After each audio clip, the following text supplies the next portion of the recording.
ইতিহাসে 28শে অক্টোবর একটি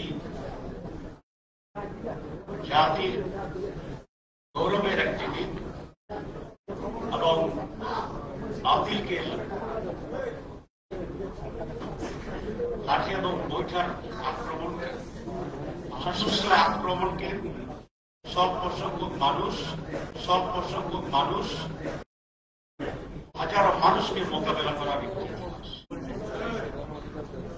এটাকে অনেকটা বদরের যুদ্ধের মুসলমানদের দুঃসাহসের কথা বলেছে এবং সেদিন বদরের যুদ্ধে আমাদের বিজয় হয়েছিল। 28শে অক্টোবর সেই সংগ্রামী জনতার বিজয় হয়েছিল, কিন্তু পরাজিত হয়েছিল। আওয়ামী লীগ সেই পরাজয় থেকে আরো বেশি হিংসা এবং স্বৈরশাসক পরিণত, যার পরিণতি আমাদের জুলাই এবং অক্টোবরে একটি কেন্দ্রীয় কমিটির কোন সদস্য আর সে দেশে ওপেন নাই, একজনও নাই। 300 জন এমপি, একজনও ওপেন নেই। কোন জেলা সভাপতি ওপেন নেই, কোন উপজেলা সভাপতি ওপেন নেই। এরকম একেবারে সকল স্তরের মানুষের দেশ বানানোর নজির পৃথিবীর ইতিহাসে এই নাকি একটি মাত্র। আমরা ফেসিবাদকে ভয় পাইনি, আমরা সংগ্রাম করেছি, লড়াই করেছি, লড়াই বিজয়ী করেছি।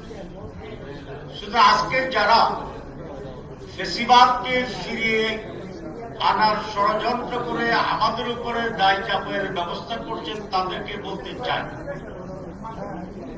পুরানো ফেসিবাদ যদি আবার আসতে চায়, আবার লড়াই করব, পরাজিত করব ইনশাআল্লাহ। আমরা ভয় পাচ্ছি না। আর নতুন কেউ আবার নতুন করে ফেসিবাদ হওয়ার জন্য যে চেষ্টা করছেন, তাদের পরিণতিও বিগত ফেসিবাদের চেয়ে ভালো হওয়ার কোন কারণ থাকবে না। বিএনপি আজকে কি নিয়ে লড়াই করছে? তারা মাসের পর মাস আমাদের সাথে এক হয়ে 31টি দল মিলে আমরা সংস্কারের একটি রিফর্মসের জায়গায় ঐক্যবদ্ধ হয়েছি। বিএনপিও সেখানে ঐক্যবদ্ধ হয়েছে। তারা সনদে সিগনেচার করেছে। আমি আর সালাউদ্দিন সাহেব 100 ছিলাম, দুজনকে 100 বসাইতে আপনারা দেখছেন। একসাথেই তো ছিলাম, একসাথেই তো আমরা ঐক্যবদ্ধ হয়েছি। আবার যেদিন সাইন হচ্ছে সেদিনও আমি আর ফখরুল সাহেব একসাথেই ছিলাম, পাশাপাশি আপনারা দেখছেন। এবং সম্ভবত ওনাদের ড্রেসটা আমার চেয়ে বেশি পরিপাটি ছিল, মানে হাসি খুশি ঈদের মতো নতুন ড্রেস করেই ওনারা সিগনেচার করছে। এমন না যে ওনাদেরকে কেউ দড়ি বাঁধে আনছে জোর করে, ওনাদের চেহারাটা বলে সিগনেচার করার সময় কলম কাঁপছে, এটাও দেখি না। মানে স্বতঃস্ফূর্ত ভাবে বুঝে শুনে দীর্ঘদিন একমত হয়ে আলোচনা করে ওনাদের স্ট্যান্ডিং কমিটিতে পর্যালোচনা করে ঐক্যমত্যের ভিত্তিতে তারা সেটা সাইন করেছে। হঠাৎ কোন এক রাতে ওনারা কি স্বপ্ন দেখেছিলেন জানি না, সকালে সেই উল্টাপাল্টা কথা শুরু করে দিলেন। এবং যেগুলা বলছেন সেগুলো কি আমার সঙ্গে কিন্তু বেশি নাই। আচ্ছা, 1 নম্বর কথা হচ্ছে যে সেখানে রিফর্মসে ছিল প্রধানমন্ত্রী এবং দলের প্রধান একজন হইতে পারবে। 2, কোন ব্যক্তি একাধারে 10 বছরের তার হোল লাইফ টাইমে 10 বছরের বেশি প্রধানমন্ত্রী হইতে পারবে না। এগুলো যদি অ্যামেন্ডমেন্ট হয় তাহলে স্বৈরাচারী চরিত্র এবং স্বৈরাচার হিসাবে আবির্ভূত হওয়ার সুযোগটা থাকে না। এটার বিরোধিতা করার মানে কি? ওনারা আবারও স্বৈরাচার হওয়ার একটা চিন্তা ভাবনা মাথায় আসে। দীর্ঘদিন ক্ষমতায় থেকে আবার আমরা যেটা বলি ফেসিজমের যে কথা বলি, ফেসিজম কিভাবে তৈরি হয়? ফেসিজম তো আকাশ থেকে পড়ে না। পৃথিবীর কোন লোক দেখছেন হঠাৎ করে আকাশ থেকে একটা ফেসিজম, ওই যে বিমান উপরে ধ্বংস হয়ে গেলে যেরকম ফুটতে থাকে, এরকম ফেসিজম ফুটছে এরকম কোন চিত্র সাংবাদিক বাইরে দেখছেন কিনা? ইতিহাসে লেখা আছে কিনা? কোন সাক্ষী আছে কিনা? তো ফ্যাসিজম তো নিজ মাটি থেকে, শাসন থেকেই গড়ায়। তো গড়ায় কখন? যখন এক ব্যক্তির হাতে অসম ক্ষমতা থাকে। আমরা তো সেটাই চেঞ্জ করে দিয়েছি, দেশের মানুষ তো সেটাই চাচ্ছে।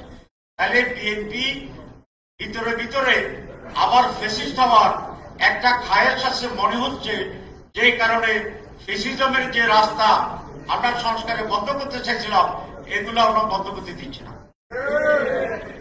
তাহলে অসুবিধাটা কোথায়? যে একজন 10 বছর থাকবে না, এতবার প্রধানমন্ত্রী হওয়ার ইচ্ছা থাকার দরকারটা কি? ভালো চালান, দেশ যদি ভালো চালান, সৎভাবে চালান, গুড গভর্নেন্স হয়, তো 5 বছরও কোন প্রধানমন্ত্রী থাকতে পারবে না, চাইবে না। কারণ তার উপরে দেশ শাসনের এত দায়িত্ব এবং বোঝা, সে করবে যে আমার 5 বছর পরে আমার ছেড়ে দেবে। তাহলে 10 বছর তো তবু আমরা বলছি থাকতে পারেন।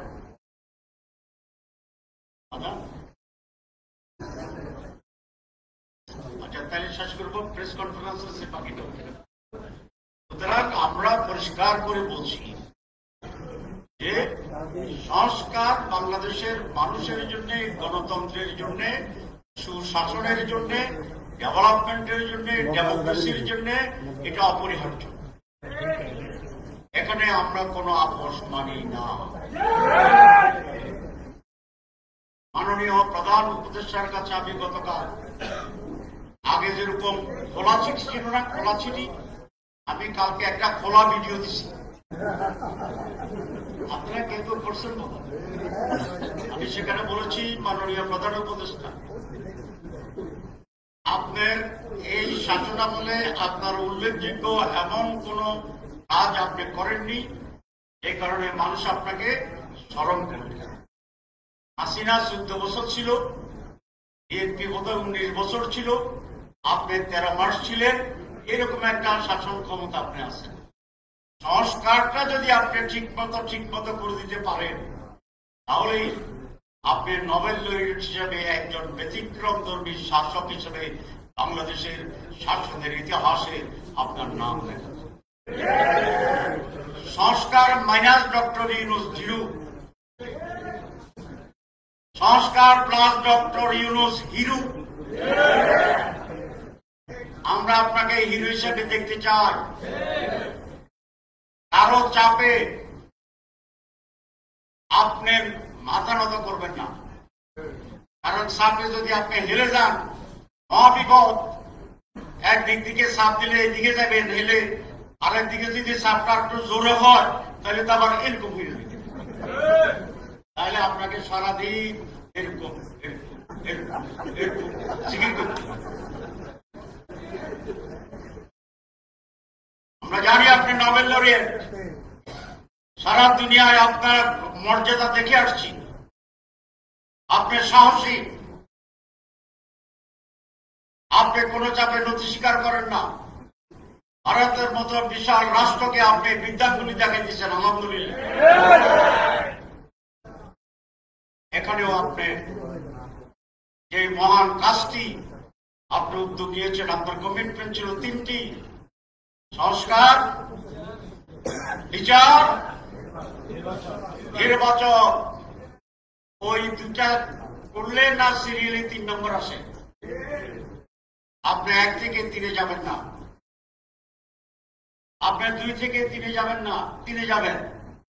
আপনি 1 থেকে 2-এ আসেন, 2 থেকে 3-এ আসেন। আমরা সকলেই আপনাকে মাথায় নিয়ে ফেব্রুয়ারির মাসে 1-2 শেষ করে 3 নম্বরের একটি উৎসবমুখর নির্বাচনে আপনার স্বপ্নের সেই বাস্তবায়নে সহযোগিতা।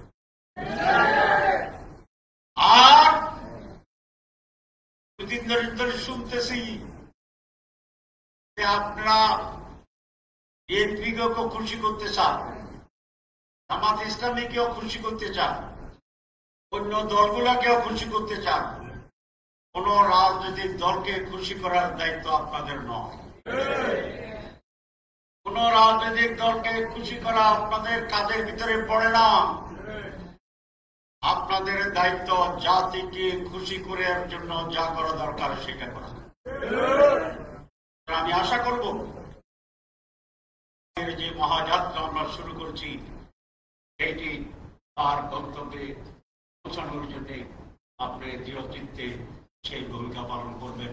আমরা আপনার সহযোগিতা আছি, জাতি আছে, মানুষ আছে। কম্প্রোমাইজ করে যদি বিভ্রান্ত তৈরি করার চেষ্টা করেন তাহলে পুরো বিষয়টি এক ধরনের অনিশ্চয়তা, ধোঁয়াশা এবং ঘোলাটে পরিস্থিতির আশ্রে পড়ে আবার জাতি সেই অন্ধকারের দিকে চলে যাবে বলে আমরা আশা করছি। বিএনপির ব্যাপারে সাংবাদিক সম্মেলনের কথা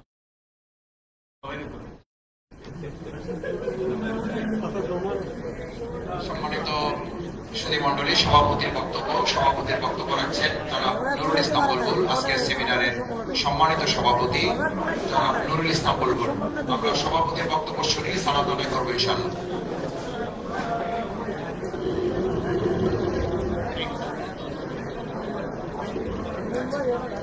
আসসালামু আলাইকুম ওয়া রাহমাতুল্লাহ। 28 অক্টোবর থেকে 5 আগস্ট ফ্যাসিবাদের কালো থাবা ও আগামীর বাংলাদেশের চ্যালেঞ্জ শীর্ষক আজকের সেমিনারের সম্মানিত প্রধান অতিথি, সম্মানিত জাতীয় নেতৃবৃন্দ, সমবেত সুধীমণ্ডলী, সাংবাদিক বন্ধুগণ, সম্মানিত উপস্থিতি, আসসালামু আলাইকুম ওয়া রাহমাতুল্লাহি ওয়া বারাকাতুহু। আমরা প্রধান অতিথি এবং বিশেষ অতিথিবৃন্দের বক্তব্য শুনেছি। আমি প্রধান অতিথি, বিশেষ